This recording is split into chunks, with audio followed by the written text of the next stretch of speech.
Long before humans learned to call themselves human, the earth already remembered the steps of others. They were neither the first nor the last, but their traces remained the deepest.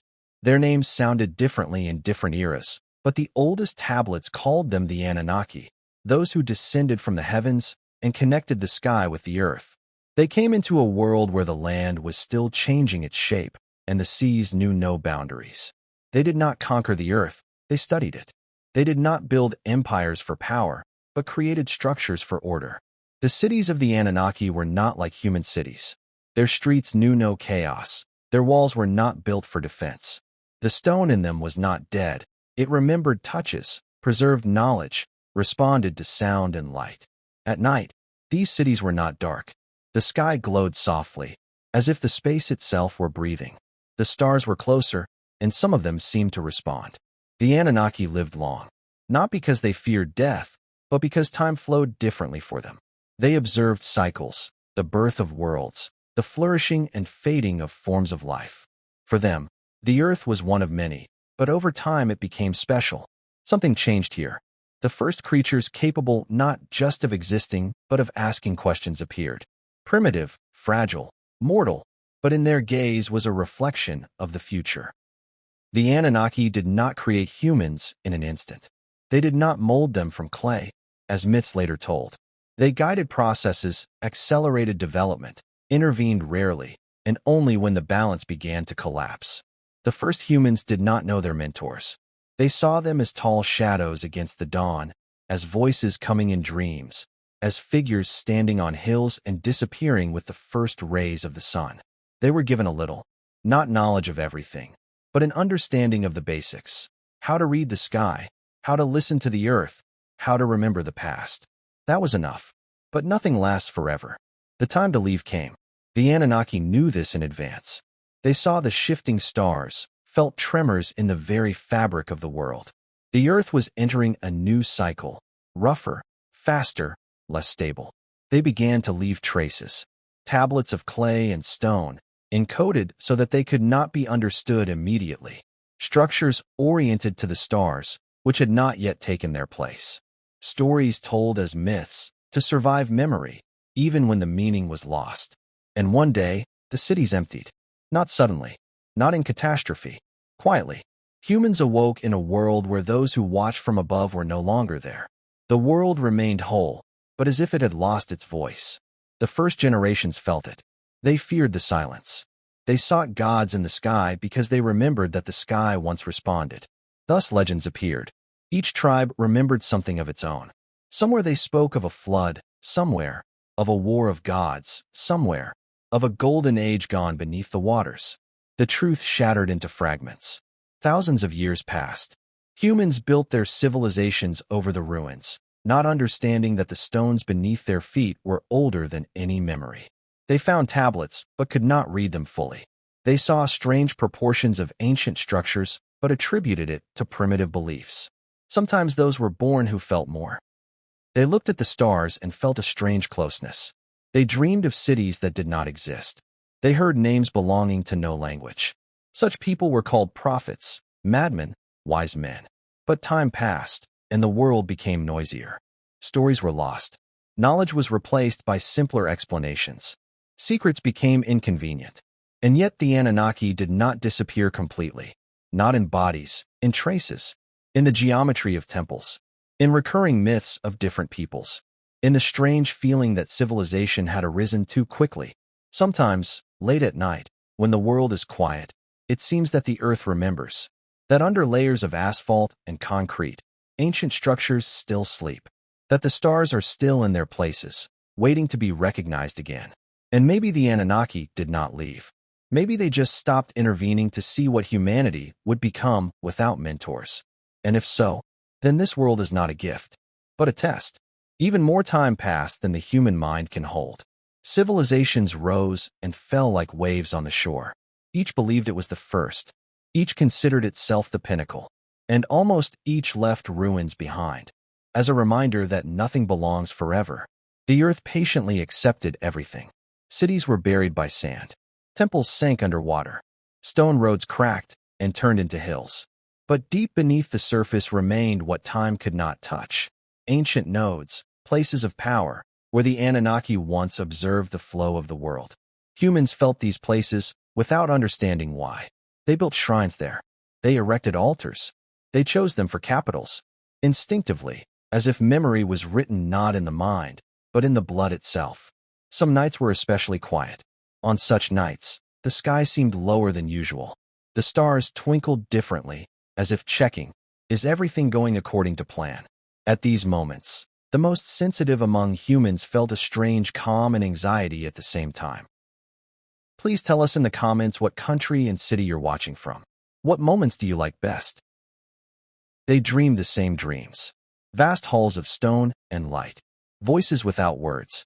Figures standing at the edge of shadow and glow. In dreams there was no threat, only waiting. The Anunnaki never completely disappeared from human imagination. They were called differently: gods, watchers, those who came from the heavens. But the essence remained the same. Someone was here before us. Over time, humans stopped seeking the past. They only looked forward. The world accelerated. Nights were filled with artificial light. The sky ceased to be a mystery, turning into an object for calculation. And yet, even in the noisiest world, silence sometimes comes. When a person is alone, when the light goes out, when thoughts slow down. At such moments, questions arise that cannot be silenced. Why do we reach for the stars? Why does it seem that we have forgotten something?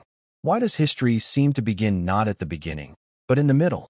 Answers do not come immediately, because the Anunnaki never wanted to be the answer. They were the beginning of the process, not its completion. They prepared the world, but did not determine its fate. They gave humanity not instructions, but space for choice. Perhaps that is why they left.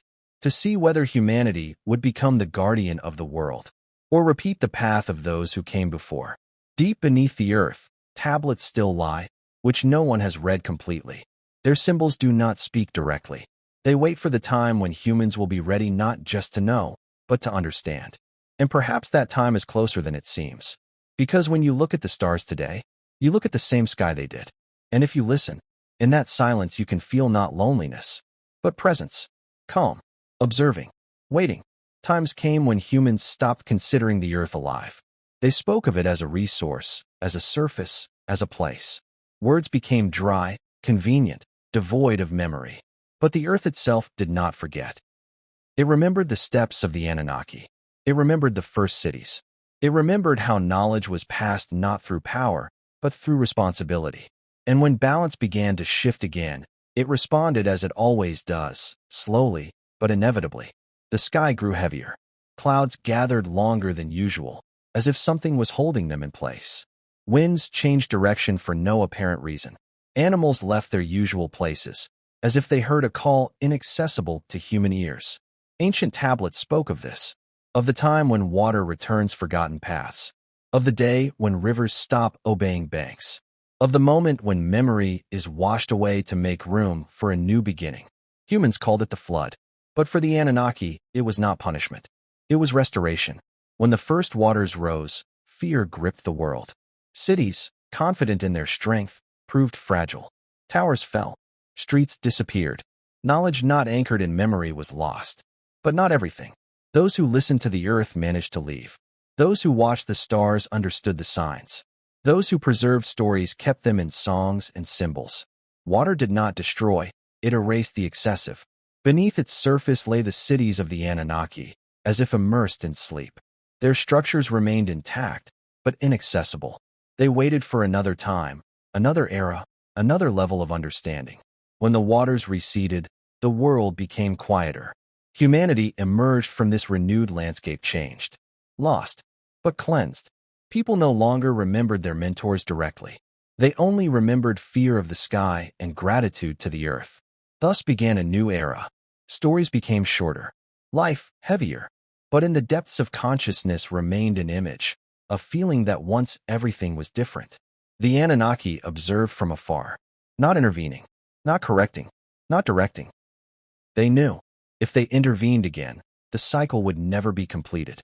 Sometimes one of them lingered to gaze on Earth a little longer, not out of regret, out of interest, because despite the losses, humanity continued to seek. And while it seeks, the story is not over. After the waters left, the earth was silent for a long time. There were no celebrations, no beginning of a new era marked by words. There was only mourning, pure, cool, cautious. The sun rose over the renewed landscape, reflecting in the puddles left on the stones, as if the world were seeing itself for the first time. Humans emerged from their shelters slowly. They did not rush to build. They did not rush to name. They did not rush to assert. They learned to listen. Those who survived the flood became different. Their memory was fragmentary, but their feelings sharpened. They understood. The world can be generous, but it belongs to no one. Thus appeared the first guardians. They were not chosen. They were not crowned. They simply remained near places where the silence was deeper than usual. Guardians did not teach directly. They told stories by the fire. They did not explain meanings. They allowed listeners to find them themselves. They knew knowledge gained too early becomes dangerous. The Anunnaki watched this with approval, not as gods, but as witnesses of a fortunate turn. Humanity did not repeat the past literally. It sought its own path. Slow, uncertain, but real. Generations passed. The stars still returned to their places. The sky did not change shape. And somewhere between the sky and the earth, a new balance was born. Humans began to build cities again, but differently. Not striving for height, but for stability. Not for greatness, but for meaning. Stone was laid carefully, as if asking for permission. Some nights were especially clear. On such nights, guardians climbed hills and looked at the sky. They did not wait for signs. They were simply ready to hear if the silence decided to speak. And sometimes it spoke, not in words, not in images, but in the feeling of presence. Not above them, not in front of them, beside them. The Anunnaki were no longer mentors. They became part of the background of the world, like stars, like the wind, like time. Their influence dissolved, but did not disappear. Because the most important thing they had already done. They allowed humanity to remain alone and not disappear. And when you listen to this story now, perhaps you too become a guardian. Not of knowledge, not of secrets, but of the silence between words. Of that very silence in which the world still breathes. When night falls fully on earth, boundaries disappear. Cities become points of light. Rivers, thin lines of darkness. Continents, merely shapes, slowly turning in the void. From space, one can see neither names, nor borders, nor eras. Only movement. And far away, beyond human sight, observation continues. The Anunnaki were never tied to one planet. For them, Earth was a node, a point of intersection, an experiment of balance, a rare coincidence of conditions. And yet, here they lingered the longest. Now they watch silently, not out of regret, not out of pride, out of respect. Humanity became part of the cosmic rhythm. Its signals go into space, mixing with the noise of stars. Its thoughts, fears, and dreams are reflected in data crossing the void. The universe listens, as always. Stars are born and die without witnesses. Planets follow their cycles, unaware of names. At this scale, everything is temporary, and there is no sorrow in this. The Anunnaki understand this best, and so they do not return. They know a return would destroy what must develop independently. True maturation occurs only in silence. The earth continues to turn. On its surface, people sleep, unaware they are part of a much older story. Their breathing synchronizes with the rhythms of the planet. Their dreams drift to where words are no longer needed. And somewhere between galaxies, in space where time loses meaning, there remains only one understanding. Civilizations are not peaks. They are phases. Consciousness is not a goal. It is a process. And as long as at least one mind asks questions, the story continues. The camera moves further and further. The stars merge into light. Light dissolves into darkness. Darkness ceases to be emptiness. And in this depth, there is no end. There is only the calm movement forward.